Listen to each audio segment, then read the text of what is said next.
This isn't personal, Alexandra, Board Chairman Richard Thompson said, not meeting my eyes.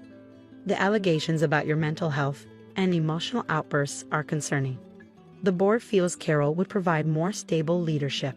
I sat perfectly still in the mahogany-lined conference room, studying the faces around the table. 8 board members, all avoiding my gaze except my sister Carol, who wore an expression of carefully crafted concern.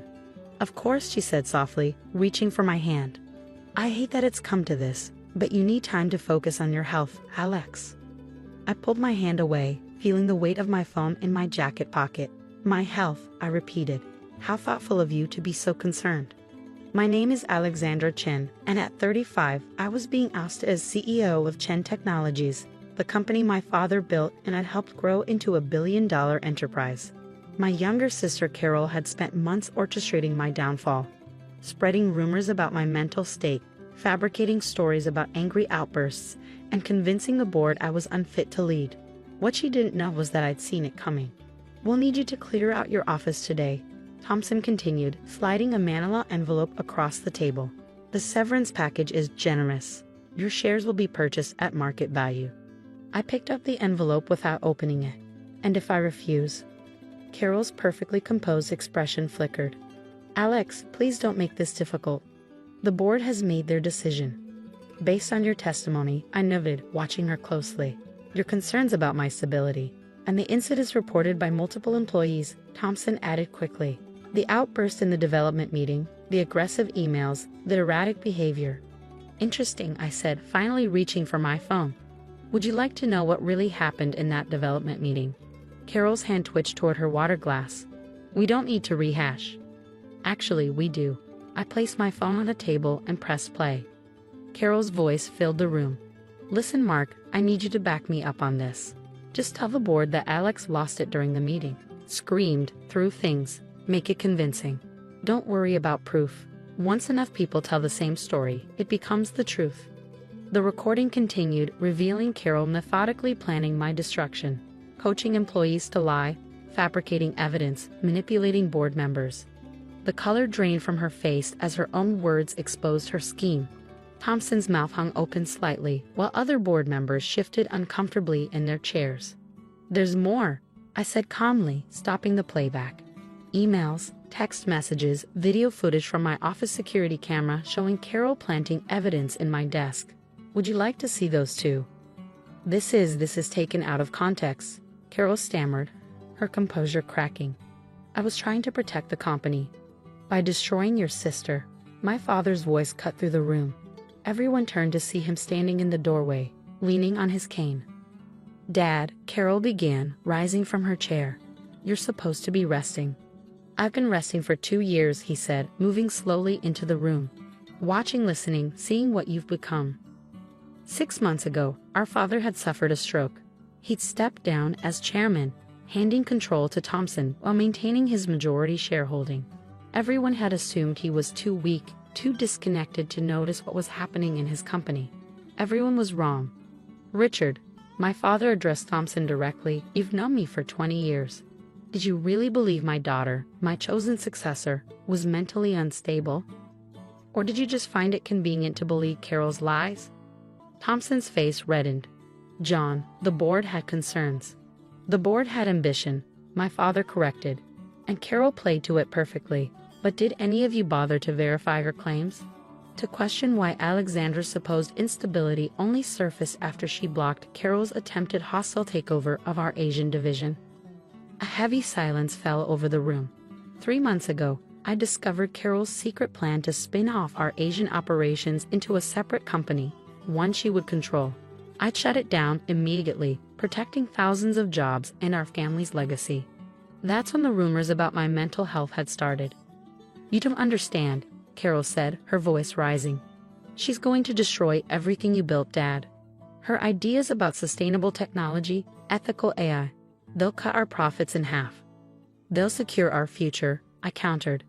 Which you'd know if you'd bothered to read the market research instead of plotting against me. Enough, my father said quietly but firmly. He turned to address the board. As majority shareholder, I am calling for an emergency vote of no confidence in this board. Alexandra has provided evidence of conspiracy and attempted fraud. Would you prefer to resign now, or should we make this public? One by one, the board members looked at each other. Thompson was the first to stand. I'll have my resignation letter on your desk within the hour, he said stiffly. Others quickly followed suit, leaving only Carol still seated, her perfectly curated world crumbling around her.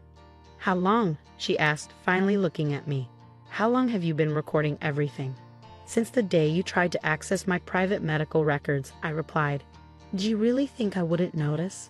2 months ago, I discovered Carol had attempted to bribe my therapist's office manager for access to my sessions. She'd been looking for anything she could use to support her claims about my mental health. Instead, she tipped her hand. You were always the careful one, she said bitterly, always planning 10 steps ahead. Dad's perfect daughter.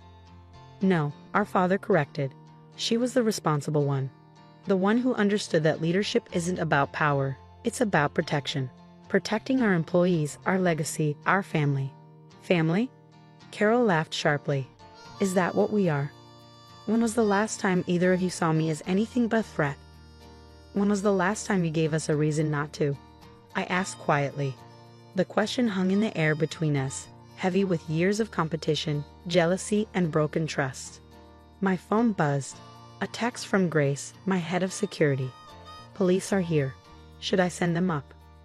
I looked at my sister, seeing not the polished executive she pretended to be, but the little girl who used to follow me around, wanting to be just like her big sister.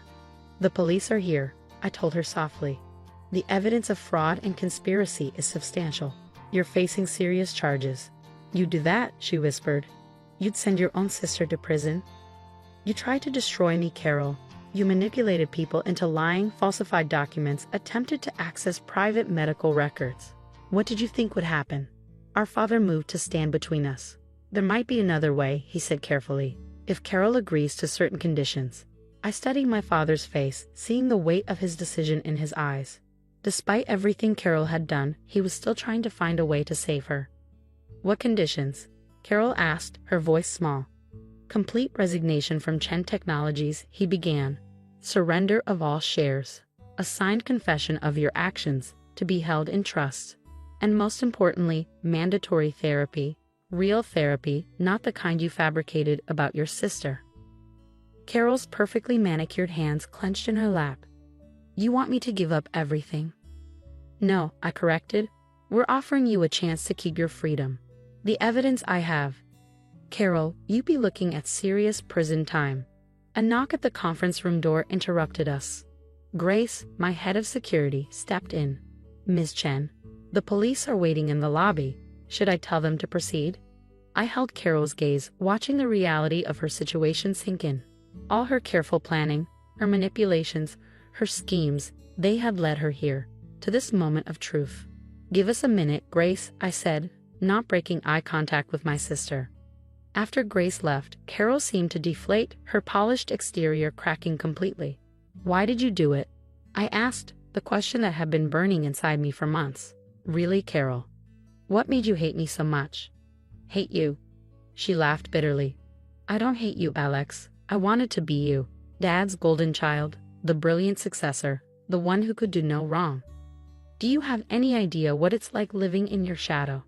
So you tried to destroy me? That was your solution? I tried to prove I could be better, she snapped. That I could be stronger, more decisive. When I found out about your therapy sessions, I thought, finally, a weakness. Finally, a way to show everyone that perfect Alexandra wasn't so perfect after all. Our father sank heavily into a chair. Where did we go wrong? He muttered. How did it come to this?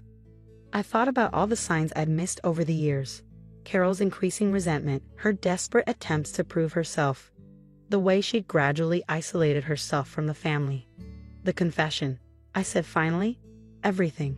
Every lie you told, every person you manipulated. I want it all in writing. Carol nodded slowly. And then what? Then you get help. Real help. Not for us, but for yourself. Over the next few hours, Carol wrote everything down.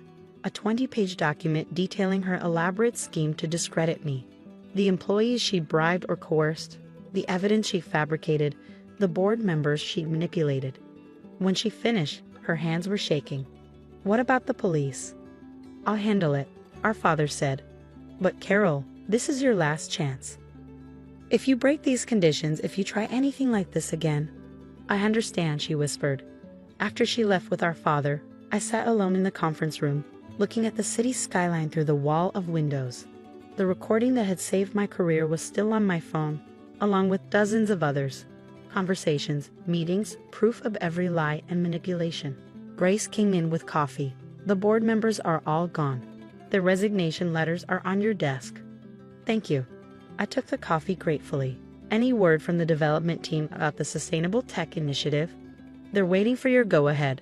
Now that Carol's interference is dealt with, we can move forward. I nodded, already thinking about next steps. The company needed stability now, needed to know that the leadership drama was over. My phone buzzed with a text from my father. Carol's checked into the treatment center. 3 months minimum. Are you sure about this? I typed back, yes, everyone deserves a chance to change. The next few weeks were intense. I appointed a new board, people chosen for their expertise rather than their political connections. The Sustainable Technology Initiative launched successfully, drawing praise from industry experts and environmental groups alike. Carol's confession had been sealed and placed in trust with our family attorney, a safeguard against any future attempts at corporate warfare. The employees she'd manipulated were offered a choice: come clean and keep their jobs, or resign quietly. Most chose honesty. 1 month after everything happened, I received an unexpected letter from Carol's treatment center. Dear Alexandra, it began. I've been doing a lot of thinking here. A lot of therapy. They're making me look at why I did what I did. Why I became someone who could hurt her own sister so deliberately. The letter continued for pages, filled with the kind of raw honesty I hadn't seen from Carol in years. I don't expect forgiveness, she wrote near the end. I probably don't deserve it, but I want you to know that I see it now. What real strength looks like. It's not about destroying others to lift yourself up. It's about having the power to destroy someone and choosing not to. I folded the letter carefully and locked it in my desk drawer. Time would tell if Carol's insights were genuine or just another manipulation. 6 months later, Chen Technologies had its most successful quarter ever. Our sustainable technology division was revolutionizing the industry, proving that ethical business practices and profitability could coexist. Carol completed her treatment program and, true to her word, stayed away from the company. She started a small consulting firm, helping other businesses implement sustainable practices. She's different, our father said during one of our weekly dinners. Really different. The therapy, it helped. I hope so, I replied. But trust takes time. He reached across the table to squeeze my hand. You did the right thing, you know, finding a way to hold her accountable without destroying her completely. That's real leadership. I thought about the recording still on my phone, the evidence I'd gathered, the power I'd held over Carol's future. I could have ruined her completely, the way she tried to ruin me. Instead, I'd chosen a different path. That night, as I sat in my office reviewing quarterly reports, my phone buzzed with a text from Carol. The Sustainability Conference is next month. I'm speaking about ethical business transitions. Would you consider attending? I stared at the message for a long time, thinking about trust and forgiveness, about family and redemption. Send me the details, I typed back finally. Maybe some bridges couldn't be rebuilt. Maybe some trust, once broken, could never be fully restored. But maybe, just maybe, we could build something new, something stronger, because we understood exactly how fragile relationships could be. The sun was setting over the city, painting the sky in shades of pink and gold. From my office window, I could see the Chen Technologies logo glowing against the darkening sky. A reminder of everything we built, everything we protected, everything we'd learned. Leadership, I discovered, wasn't just about making the right decisions. Sometimes it was about finding the wisdom to be merciful, even when mercy wasn't deserved. I picked up my phone one last time and deleted the recordings. We couldn't move forward if we kept holding onto the weapons of the past. Tomorrow would bring new challenges, new decisions, new opportunities to either build or destroy. But for now, in this moment, I knew I'd chosen the right path. Not the easiest one, not the most satisfying one, but the right one. And in the end, that's what leadership was really about.